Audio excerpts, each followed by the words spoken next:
तो आज हम देखने वाले हैं simply supported beam carrying point load at centre.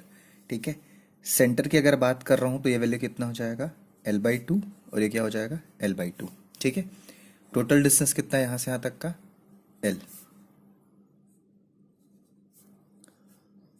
अब यहाँ पर क्या है, ये सिंपली सपोर्टेड बीम है। सिंपली सपोर्टेड बीम में सेंटर पे लग रहा है W, तो ऑब्वियसली इसका वैल्यू कितना आएगा, RB का वैल्यू आएगा आपका W/2 और इसका वैल्यू आएगा RA का वैल्यू आएगा ये W/2।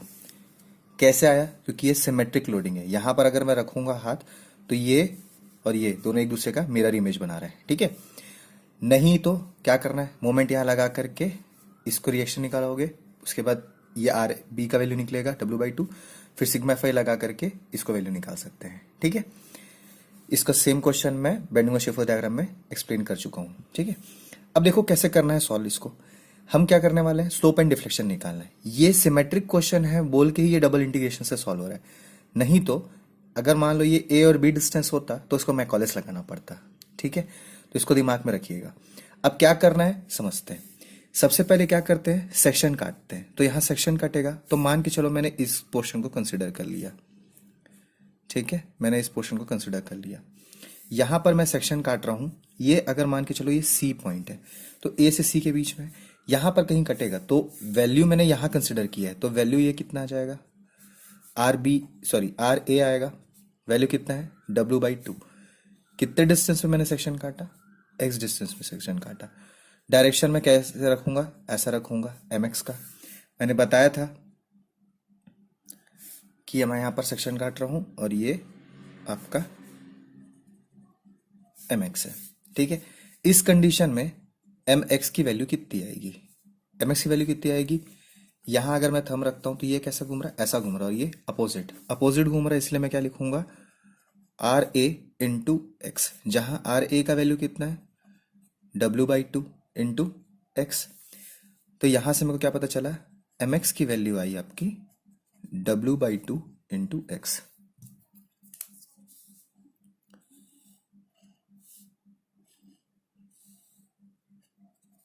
ठीक है, अब क्या करना है, यूजिंग डबल इंटीग्रेशन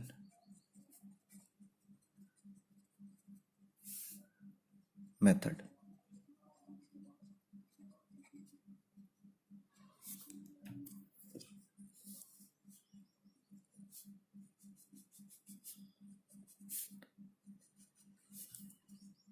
अब डबल इंटीग्रेशन मेथड में क्या करना होता है, MX को इक्वेट करना है। फॉर्मूला क्या है, EI कर्वेचर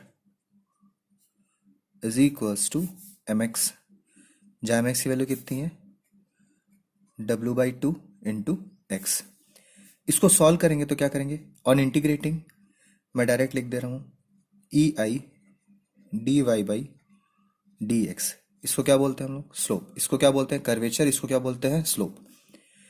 तो इंटीग्रेट करने से क्या होगा, W/2 तो कांस्टेंट है, बाहर आ जाएगा, x²/2 ये एक टर्म आएगा, प्लस एक कांस्टेंट आएगा C1, जिसको अगर मैं सॉल्व करूं तो क्या लिख सकता, W(x²/4 प्लस C1। इस इक्वेशन को मैं बोल देता हूं 1, और यही इक्वेशन क्या है आपका, स्लोप इक्वेशन।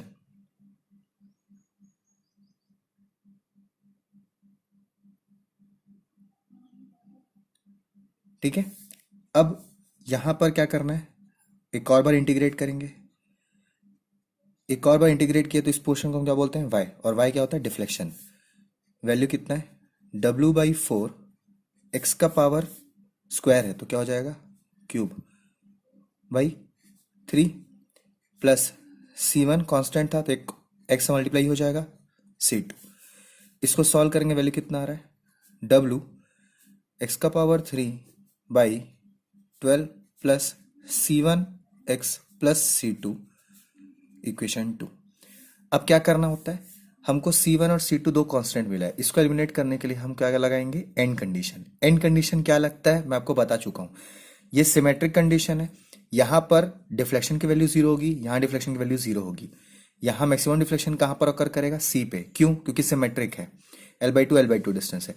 अगर सिमेट्रिक नहीं होता तो सॉल्व करने का तरीका अलग होता, ठीक है। वो हम मैकॉलिस में देखेंगे। अब क्या इसका एंड कंडीशन देखना है। एंड कंडीशन का मैंने वीडियो बना चुका है, ठीक है। अगर आपको नहीं समझ में आएगा तो आप उसको जाके देख सकते हैं। तो यहाँ पर हम क्या देखने वाले हैं, and condition.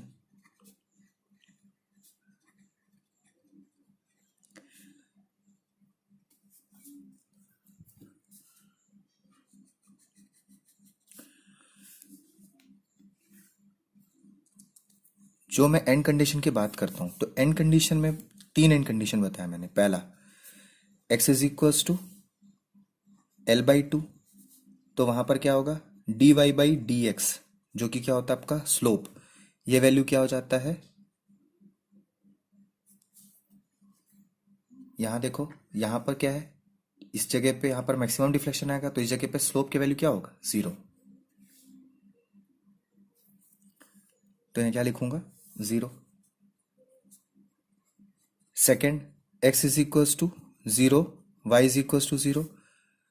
Third end condition क्या आएगा, at x is equals to L, y is equals to 0।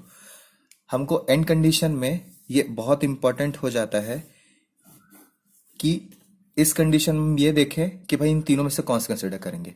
मैंने बताया था जब सिमेट्रिक होता है तो इसको और इसको फॉलो करना है, इसके पहले वीडियो में मैंने बता चुका है, ठीक है। तो पहले कंडीशन में मैं इसको ले रहा हूं। क्यों इन दोनों को लेंगे, कब, जब मान लो सिमेट्रिक ना दिया हो, ठीक है, तब इन दोनों को लेते हैं। सिमेट्रिक कंडीशन में ये दोनों को लेंगे। अब यहां पर देखो फर्स्ट एंड कंडीशन लगाता हूं, तो फर्स्ट एंड कंडीशन अगर मैं लगाऊं तो क्या है, at x is equals to L/2 dy/dx is equals to 0, मतलब इक्वेशन नंबर 1 पे पुट करना है। यहां पर इसकी वैल्यू को अगर मेरे को 0 करना है, x की वैल्यू के L/2 लिखना है, तो c1 की वैल्यू क्या आएगी। तो इसको अगर मैं पुट करूंगा तो क्या देख पाऊंगा, फर्स्ट इक्वेशन में पुट कर रहा हूं तो वैल्यू क्या आएगा, 0 इज इक्वल्स टू, यहां पर L/2 लिखना है तो वैल्यू कितना आया, W/4 बाहर आ गया, L/2 का स्क्वायर प्लस c1, ये कहां से आया, फ्रॉम इक्वेशन नंबर 1।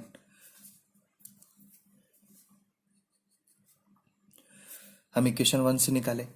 अब यहां पर देखो, यहां पर क्या करना है हमको, ये c1 है, ठीक है, में c1 की वैल्यू चाहिए, तो 2 का स्क्वायर कितना होता है, 4, और 4 इंटू 4 16।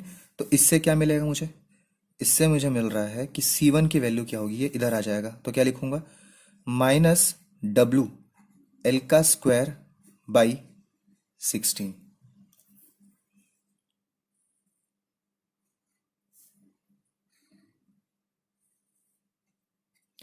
ये मिला। अब c1 मिल गया तो हमको c2 निकालना है। c2 निकालने के लिए हमको किसको देखना पड़ेगा, ये इस इक्वेशन में देखना है। तो इस इक्वेशन के लिए क्या करना है, at x is equals to 0, y is equals to 0, ठीक है। इस इक्वेशन को देखेंगे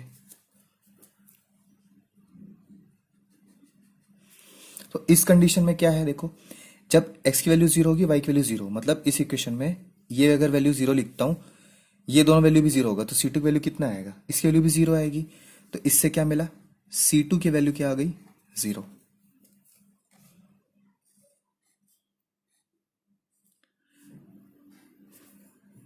देखो जब कोई एग्जाम में पूछेगा तो इसको बकायदा इसमें लिख करके वैल्यू पुट करके 0 करोगे, ठीक है।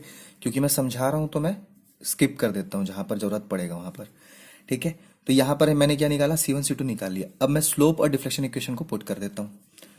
तो यहां पर मैं क्या देखता हूं, स्लोप इक्वेशन।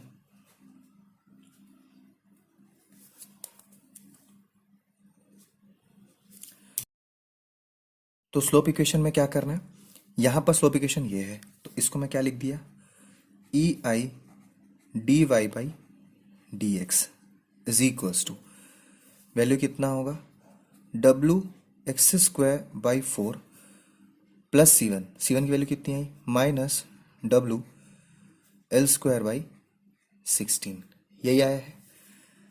इसके बाद डिफ्लेक्शन इक्वेशन की अगर मैं बात करूं,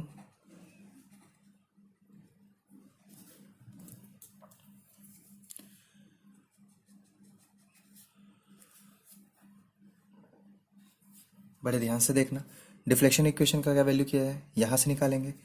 तो क्या लिखूंगा, ई आई वाई इज इक्वल्स टू, इस इक्वेशन में क्या है, डब्ल्यू एक्स का क्यूब बाई 12 माइनस C1 आएगा डब्ल्यू एल का square upon 16 into x plus C2 कितना है 0। तो उसको लिखना फिलहाल मैं नहीं लिख रहा हूँ, ठीक है। अब देखो ये दो इक्वेशन मिला मुझे। अब ध्यान रखना जब कभी भी लिखो तो इसका यूनिट चेक कर लेना। ये डिस्टेंस में क्या है, एक्स स्क्वायर है और ये एल स्क्वायर है, ये एक्स क्यूब है, ये L square plus sorry into x है, मतलब सही निकाले, ठीक है। अब इसके बाद क्या करना है, इसको हम इक्वेशन 1 माने थे, इसको हम इक्वेशन 2 माने थे। मान लो क्वेश्चन में पूछा कि मैक्सिमम स्लोप और मैक्सिमम डिफ्लेक्शन निकालना है। तो मैक्सिमम स्लोप कहाँ आएगा, यहाँ पर आएगा और यहाँ पर आएगा। मैंने पहले बता चुका है, ये ऐसा बेंड होगा, यहाँ मैक्सिमम डिफ्लेक्शन आएगा और यहाँ मैक्सिमम स्लोप आएगा और यहाँ पर आएगा। तो मैं यहाँ निकालूंगा तो थीटा ए और थीटा बी दोनों सेम होगा, ठीक है। मैं बार बार बोल रहा हूँ, अगर नहीं समझ में आएगा तो आप प्रीवियस वीडियो जाके देख सकते हो जब मैंने एंड कंडीशन समझाया है, ठीक है। तो उस कंडीशन में मैं क्या निकाल रहा हूँ, मान के चलो मेरे को स्लोप चाहिए, स्लोप एट ए, तो मतलब थीटा ए निकालना है मेरे को, ठीक है। जो मुझे अगर थीटा ए निकालना है तो थीटा ए के लिए मतलब स्लोप तो ये हो गया, इसमें ए की वैल्यू क्या है, स्टार्टिंग पॉइंट है, तो एक्स की वैल्यू क्या होगी, 0 होगी। तो यहां पर क्या देखूंगा मैं, एक्स की वैल्यू क्या पुट करना है मेरे को, 0। ये अगर मान के चलो मैं एक्स का वैल्यू 0 पुट करूंगा तो आएगा। यहां पर मैं 0 लिख देता हूं, तो क्या लिखूंगा, स्लोप की वैल्यू निकालना है तो स्लोप एट ए, जहां पर अगर मैं इसको स्लोप बोल रहा हूं तो ये 1 अपॉन आ जाएगा, तो 1 अपॉन ई आई, ठीक है। यहां पर एक्स की वैल्यू 0 है तो ये कट गया, वैल्यू कितना आएगा, डब्ल्यू एल स्क्वायर अपॉन 16 और माइनस साइन यहां पर आ जाएगा। तो वैल्यू क्या लिख सकते थीटा ए की वैल्यू कितनी आएगी, minus W L square by 16 ई आई, ठीक है।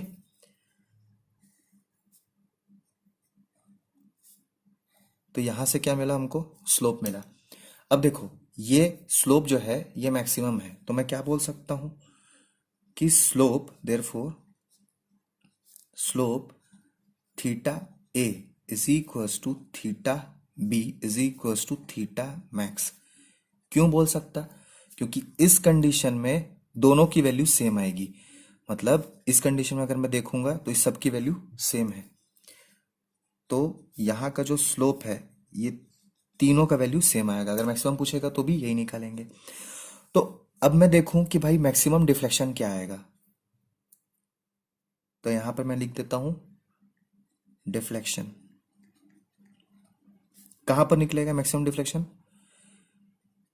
ये आएगा आपका जहां पर पॉइंट लोड लगा है सेंटर पे, ठीक है। तो जब सेंटर पे आएगा तो क्या रखना है मेरे को, एक्स की value L by two, x value क्या रखूंगा, एल बाई टू। जो एक्स की वैल्यू एल बाई टू रखता हूं तो क्या देखूंगा, देखो यहां पर इस कंडीशन में क्या है, डिफ्लेक्शन इक्वेशन ये है।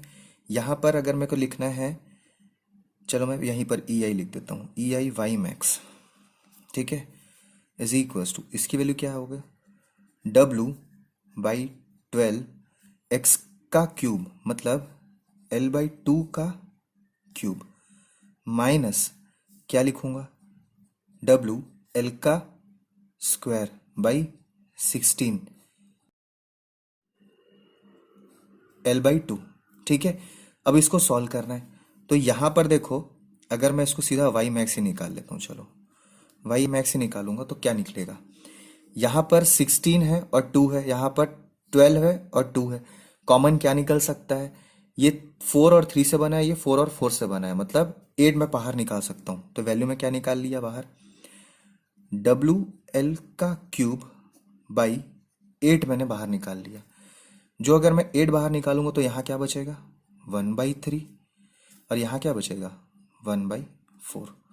इसको अगर मैं सॉल्व करता हूँ तो वैल्यू क्या आएगा, ये इधर आया ये इधर गया, मतलब 1 बाई यहाँ पर कितना आएगा, देखो यहाँ पर क्या था, 2 का क्यूब है तो मतलब 8 होता है, तो बचा क्या यहाँ पर, 8 मैंने बाहर निकाल लिया तो यहाँ 12 आएगा, ठीक है। तो इसको ध्यान रखना, तो ये 12 हुआ, माइनस 1/4 आया, तो इसको अगर मैं सॉल्व करूंगा तो देखो क्या आएगा, तो इसको सॉल्व करने से कितना आएगा, 12 इनवर्स माइनस 4 इनवर्स, वैल्यू कितना आया, -1/6। 8 इंटू 6 कितना होता है, 48।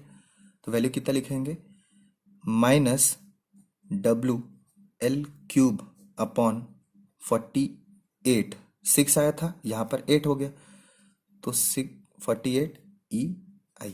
ठीक है, तो क्या पता चला, वाई मैक्स की वैल्यू कितनी होगी, WL³ अपॉन 48 EI। यहाँ पर जो प्रॉब्लम हुआ क्या हुआ, ये क्यूब है तो क्यूब का वैल्यू कितना आता है, 1/8, तो यहाँ पर वैल्यू 12 होना चाहिए था। ठीक है, तो ये याद रखना।